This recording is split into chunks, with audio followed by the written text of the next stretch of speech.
రావటం కోసమే సైంటిఫిక్గా కాస్ట్ సర్వే చేపించి ఆ వచ్చిన సమాచారాన్ని క్యాబినెట్లో చర్చించి శాసనసభలో కూడా పెట్టి శాసనసభలో 42% రిజర్వేషన్ చేయటం కోసం కావాల్సినటువంటి బిల్లుని పాస్ చేసి గవర్నర్ గారికి పంపించి కేంద్రానికి పంపించాం.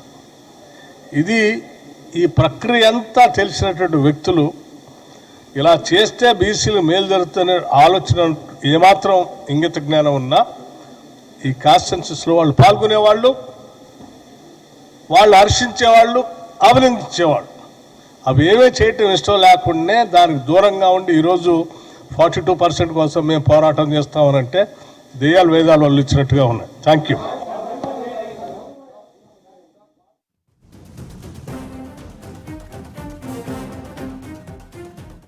మొదలుపెట్టినట్టు 9 రోజులతో రోజుకు 1000 కోట్ల లెక్క 9,000 కోట్ల రూపాయలని 1,49,39,111 ఎకరాలకి వ్యవసాయ యోగ్యమైనటువంటి భూములన్నిటికీ కూడా రైతు భరోసా వేసే కార్యక్రమాన్ని ఇంతవరకు రాష్ట్ర చరిత్రలో ఎప్పుడు కూడా ఇంత తక్కువ సమయంలో వేసినటువంటి దాఖలాల్లో నేను సంపూర్ణంగా అభినందించింది.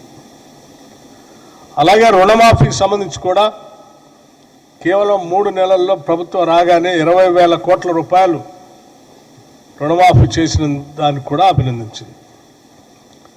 మరీ ముఖ్యంగా సన్న బియ్యం ఈరోజు ఇచ్చే క్రమంలో భాగంగా ఇప్పటికే ప్రభుత్వం తీసుకున్నటువంటి వరి ధాన్యానికి బోనస్ ఇచ్చేటువంటి క్వింటాల్కి 500 రూపాయలు ఇచ్చేటువంటి బోనస్ సంబంధించి, అట్లాగే 10 సంవత్సరాలు ఈ రాష్ట్రంలో ఉన్నటువంటి రైతులకు ఇన్సూరెన్స్ లేకపోతే ఈ ప్రభుత్వం వచ్చిన తర్వాతనే రైతాంగ సోదరులకు ఇన్సూరెన్స్ కట్టినటువంటి విధానం గురించి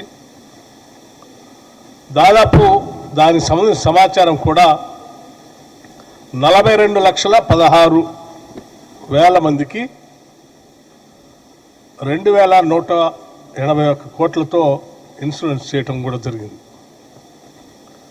సరే, సన్న ధాన్యాన్ని కొనుగోలు చేసే క్రమంలో 1,199 కోట్ల రూపాయలు కూడా చెల్లించడం జరిగింది. మీకు గత 10 సంవత్సరాల్లో ఆనాటి టీఆర్ఎస్ ప్రభుత్వ హయాంలో పంట నష్టపరిహారం అనే మాటనే మర్చిపోయారు. అటువంటి దాన్ని ప్రకృతి వైపరీత్యాల ద్వారా ఎప్పుడైనా రైతులు నష్టపోతే ఆనాటి కాంగ్రెస్ పార్టీ నాయకత్వంలో చాలా సందర్భాల్లో అజిటేషన్ చేస్తే కూడా పట్టించుకోలేదు. కానీ ఈనాటి ఇందిరమ్మ ప్రభుత్వం రాగానే పంట నష్టపరిహారాన్ని కూడా అంచనా వేసి దాదాపు 260 కోట్ల రూపాయలు చెల్లించడం జరిగిందనేటువంటి విషయాన్ని కూడా అభినందించారు. అట్లాగే పవర్ సబ్సిడీకి సంబంధించి కేవలం ఈ సంవత్సరం కాలంలో 29,40,000 పంప్ సెట్లకు సంబంధించి 17,091 కోట్ల రూపాయలని రాష్ట్ర ఆర్థిక శాఖ విద్యుత్ శాఖకి చెల్లించినటువంటి విషయం కూడా అభినందించుతుంది.